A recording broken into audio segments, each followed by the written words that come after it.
టైంకి వచ్చినాయి. Hi friends, పిరమిడ్లో evening వెన్నెల మధ్యలో పక్షులు గూటికి వెళ్తున్నాయి. నేను స్నానం చేసి ఎవరు లేరు, ప్రశాంతంగా ఉంది. కూర్చొని పిరమిడ్ వెనక అద్భుతమైన పిరమిడ్ కూర్చొని ఇక్కడ మేము నేచర్ని ఎంజాయ్ చేస్తున్నాము.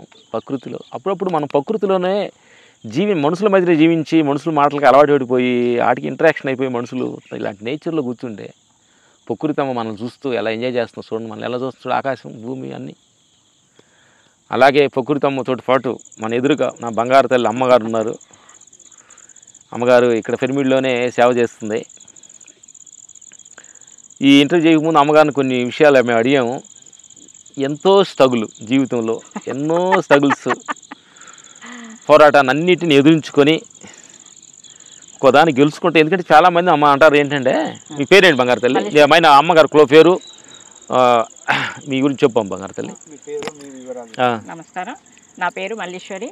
మా ఊరు కొత్తగూడెం, భద్రాద్రి జిల్లా. నేను సింగరేణి ఎంప్లాయీగా చేసి రిటైర్మెంట్ అయ్యి ఈ పిరమిడ్లో సేవ చేసుకోవడానికి వచ్చాను. సేవలో ఉన్నంత మాధుర్యం ఏందో అది తెలుసుకున్న వాళ్ళకే అర్థమవుతుంది. కాబట్టి ఇక్కడ చేయడానికి అందరూ కూడా ఇక్కడికి వచ్చి పూర్తిగా ఉండలేకపోయినా కనీసం సంవత్సరంలో నెలకొక్కసారి లేదా నెలకు 2 సార్లు అయినా వచ్చి ఇక్కడ ఆనందాన్ని, ఇక్కడ ఉండే ఒక మాధుర్యాన్ని మీరు అనుభవిస్తే అసలు ఇక్కడ ఎందుకు ఉంటాము, జన్మ ఎందుకు తీసుకున్నాము, అసలు మనకి ఎంతసేపు జీవితమేనా, బంగారము, ఎండి, పిల్లలు ఇవేనా? కాదు, నిజమే. మనము జీవితాన్ని అనుభవించాలంటే మనము ధ్యానానికి రావాలి. కూర్చోబెట్టు, మధ్య కామెంట్ పెట్టుకో. ధ్యానం అనేది ఈ బంగారు తల్లి పిరమిడ్లో సేవ చేస్తూ ఆవిడ ఎంతో అనుభవాలు పొందుతూ హ్యాపీగా ఉందన్నమాట. ఓకే, ఇక్కడ కూర్చో తెలియరా. అమ్మగారు పక్కన కూర్చున్నాం, బెదరు అదే తింటున్నారు కూర్చున్నాం. బట్టి బంగారు తల్లి వస్తారు రాము తిన్న తర్వాత కూర్చోండి. తర్వాత ఇక్కడ తిన్నా ఏమైంది, న్యాచురల్గా ఉండాలి, ఇది జీవితం ఏముంది. అమ్మ పక్కన కొడుకులు రా, అమ్మ పక్కన సంజయ్ రైట్ కూర్చోరు తల్లి. అమ్మగారు పక్కన కూర్చొని ఈ పూట వెన్నెల్లో మేము ఎంజాయ్ చేస్తున్నాము. బంగారు తల్లి పక్కన కూర్చొని సేవ చేస్తుంది. ఆ బంగారు తల్లి ఇన్ని సంవత్సరాలు నీ జీవితంలో ఎన్నో అడుదిడుకులు మీ హస్బెండ్ ద్వారా, పిల్లల ద్వారా, ప్రపంచం ద్వారా, తిరుపతి దేవస్థానంలో వర్క్ చేసి అంటున్నావు, అక్కడెక్కడ వర్క్ ఎన్ని చోట్ల చూసావు. వీటన్నిటిలో రౌండ్ ఆఫ్ చేస్తే ప్రపంచం ఏంటి అనే దాని గురించి మాట చెప్తాలి. ఏ ప్రపంచం గురించి ఏం తెలుసుకున్నాం, ధ్యానం గురించి వద్దు, ప్రపంచం ఏంటి? ప్రపంచం అంటే ప్రపంచంలో ప్రతి ఒక్కరితో మనం ఉండాలి, మనతోనే అందరు ఉండాలి. కానీ మెయిన్గా ఇక్కడ ప్రపంచం చూసేది ఏంటంటే మనీ, గోల్డ్. ఉంటే మర్యాద వేరేగా ఉంటుంది. గోల్డ్ తర్వాత దానికి విలువ ఎప్పుడైతే ఇస్తామో మనం అనుకుంటాం గెలుస్తున్నామని, కానీ వెనకాల పతనం రెడీ. గెలుస్తున్నామని ముందు చూస్తున్నాం, కానీ వెనక లైఫ్ శూన్యం. ఎందుకు శూన్యం అంటే ఈ హోదా ఇదంతా భౌతికం. ఇన్నర్గా ఆలోచించవలసింది వేరే ఒక సబ్జెక్ట్ ఉంటుంది. అది ఎప్పుడు అర్థమవుతుంది? ఇదంతా పోయిన తర్వాత వాళ్ళందరూ తిన్న వాళ్ళు తిని మంచిగా ఎంజాయ్ చేసిన వాళ్ళు చేసి మనల్ని ఎలా ఉపయోగించుకున్న తర్వాత మనకు జుట్టు తెల్లగైతుంది, అప్పుడు తెలుస్తుంది. ఆ తల్లి బంగారు తల్లి అంటుంది, ప్రపంచం అనేది ఒక సముద్రం అలలాంటిది, అలా వచ్చి వెళ్ళిపోదు, మెరుపులాగా వచ్చి వెళ్ళిపోయేది తప్ప నీ బంగారాలు, నీ పదవులు, నీ డబ్బులు ఇవన్నీ నువ్వు బాగున్నప్పుడే అందరూ వచ్చి నీ మర్యాద ఇచ్చేవాళ్ళు, చెలుడు కొట్టేవాళ్ళు, టీలు ఇచ్చేవాళ్ళు, పక్కన అసిస్టెంట్ లాగా యాక్ట్ చేసేవాళ్ళు అందరూ ఉంటారు. నీ పదవులు, నీ డబ్బు, నీ ఇదంతా పోయిన తర్వాత, నీ తల ఇంటికి అయిన తర్వాత నీ నిజ జీవితం బయటపడుతుంది అనేది బంగారు తల్లి అంటుంది. కరెక్ట్ తల్లి? అప్పుడు ఎందుకు బయటపడుతుంది అంటే ఈ భౌతిక పిచ్చిలో మనం ఏం చేస్తాం, కొడుకు, బిడ్డ, ఫ్రెండ్, అబ్బాయి ఎంజాయ్, ఈ మందు, అబ్బాయి ఏముంది ఈ అందం, ఇందులోనే పడిపోతారు. ఏముంది ఇందులో అంతా పోతుంది. అంత పోయిన తర్వాత చివరికత్త ఏముంటది, ఉట్టి కాళ్ళు చేతులు, ఓపిక లేని దేహం. ఎందుకు? గుడ్ తల్లి, ప్రపంచంలో అది తెలుసుకున్నావు. నెక్స్ట్ సంసారానికి వద్దాం. సంసారాలు ఏం తెలుసుకున్నావు? నీ 2-3 పిల్లలు అన్నావు, 4 పిల్లలు అన్నావు, నీ హస్బెండ్, అత్త, మామూలు, నీ జాబు, ఈ ప్రపంచంలో ఏం తెలుసుకున్నావు? 2 మాటలు. సంసారంలో చాలా మంది ఎలా ఉంటారంటే భర్త తెచ్చిపెట్టాలి, అత్తమామొద్దు, పిల్లలు రేపు పొద్దున నన్ను పెంచరా, నాకంటూ ఒకటి ఉంచుకోవాలి అని ఒక ఆలోచన పరంగా ఉంటారు. కానీ నేను నేర్చుకునేది ఏంటంటే ఈ అత్తగారిని, మామగారిని, భర్త గారిని ఎవరైనా సరే మనము ప్రేమతో వాళ్ళని ప్రేమించి గెలుచుకోవాలి. ప్రేమతోటి తప్ప ఎదిరించుకుంటా అసలు గెలవలేము. చూడండి అత్తామామల కోడలు సీరియల్ చూస్తున్న చాలా మంది ఇంట్లో ప్రతి వాళ్ళ ఇంట్లో అత్తాకోడల సీరియల్ ప్రతిరోజు జరుగుతూ ఉంటుంది. ఎందుకు గెలవాలంటే మన ఇంటి బిడ్డ ఇంకొక ఇంటి కోడలి, మనం ఒకప్పుడు కోడలి, రేపు అత్త అయిపోయిన తర్వాత మనం ఈ కోడల్ని ఎందుకు మర్చిపోవాలి? నువ్వు ఒకప్పుడు కోడలు కాబట్టి ఇప్పుడు అత్త అయినప్పుడు కోడలకి పాత్ర అప్పుడు మనం బాధపడింది ఇప్పుడు గుర్తుంటే ఆ కోడల్ని బాధ పెట్టవు కదా. అట్లానే ఈ నోరు మాట కాదు, రియల్ గా ఉండాలి, చేసి చూపించాలంట.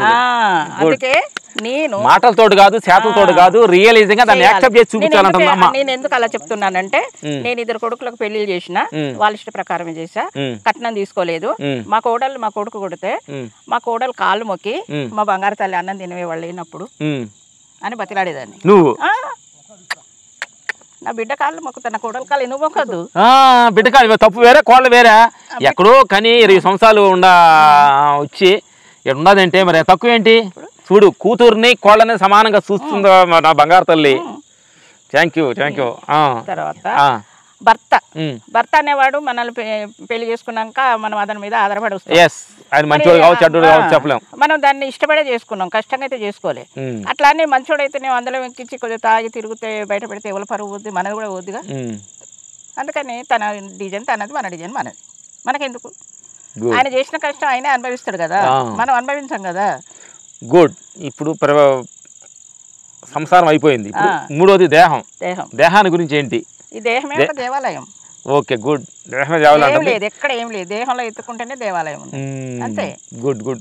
చాలా మంది ఈ దేహానికి రుగ్మతులకి షుగర్ వచ్చింది, బీపీ వచ్చింది అని చాలా మంది బాధపడుతున్నారు. వాళ్ళకి నేను సజెషన్ ఇస్తామమ్మా. ఇప్పుడు రోగం వస్తుంది, మనం ఏం చేస్తాం? రోగాన్ని పెంచుకుంటూ కూర్చొని ఆ రోగాన్ని అమ్మ అమ్మ అని పిలుచుకుంటాం. నువ్వు శరీరానికి వచ్చినావు, నా ఆత్మకు రాలే, ఏముంది ఇందులో? ఈ శరీరం పోయే శరీరం పోతుంది, కుంటుకుంటా పోయి మన పని మనం చేసుకోవాలని వెళ్తే నొప్పి ఏం చేయదు. అయ్యో నాకు నొప్పి, నాకు షుగర్, నాకు బీపీ అంటే ఎక్కువ పెరిగిపోతుంది. మరి చూడండి నా మిత్రులారా, మనలో ఉన్న రుగ్మతుల్ని పదే వాటిని గురి చేసుకుంటే నాకు అలా ఉంది, నాకు ఎలా ఉందని గురి చేసుకుంటే నీ పదే డబల్ రెట్ అయిపోయి నేను ఇబ్బంది పెడుతుంది. దాన్ని పట్టించుకోకుండా నీ పని నువ్వు చేసుకుంటుంటే దానిపైన అది ఉంటుంది అనేది అమ్మ ఇలా మంచి రివ్యూ ఇచ్చింది. గుడ్. ఈ మూడోది అవి ఇచ్చేసింది. 4వది, ఈ 3 కనిపించే ప్రపంచం, సంసారం, దేహం.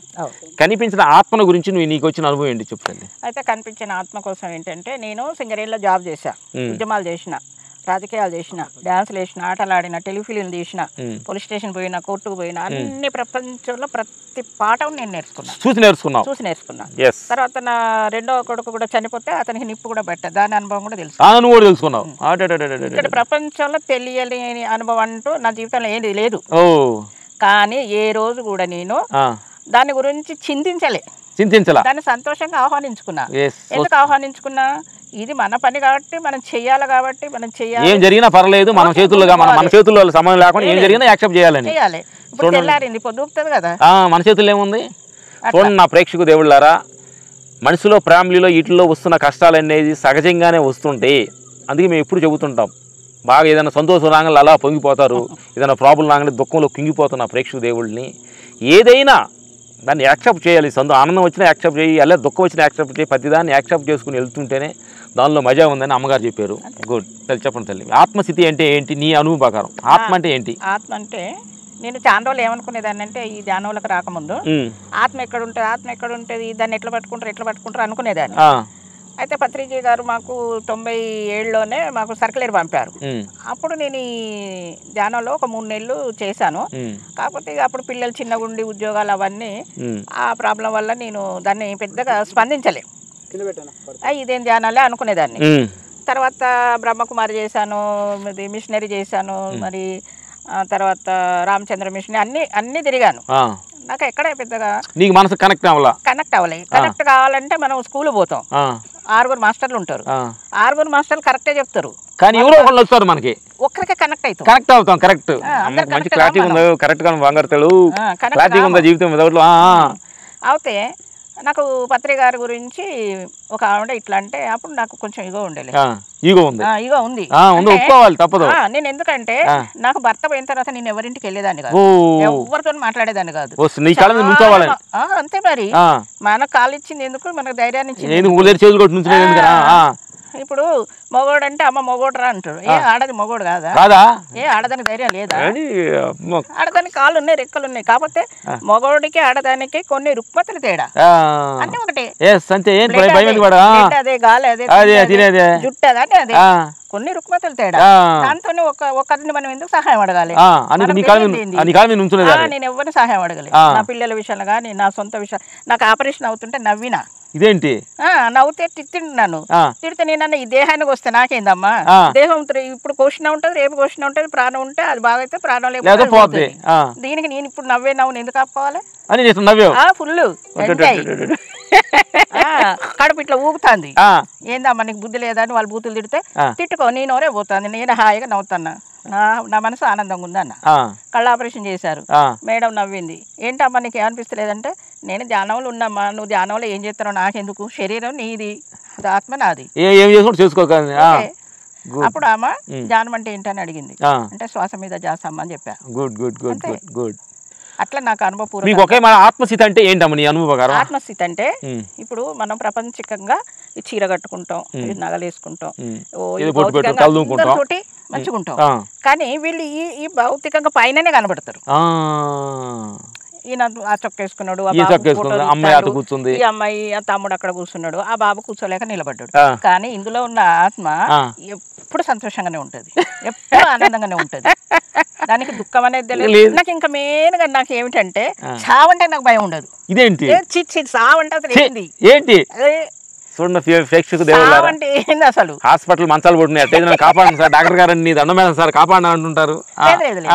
ఈ శరీరాన్ని ప్రేమించొద్దు, ఆత్మను ప్రేమించుకో. ఆత్మగా ఎదుగు, ఆత్మ నీకు ధైర్యంగా ఉండి వెన్ను దడుతుంది. ఎందుకంటే మన నీడని మనం ఒకసారి చూసుకుంటాం, చూసినా అది మనతో ఉంటది కదా. మరి మీరు ఉంటారా ఇప్పుడు నాతో? ఇప్పుడు నేను ఇంటికి పోతే వస్తారా? మరి నాలో ఉన్నది నాతోనే ఉంటది.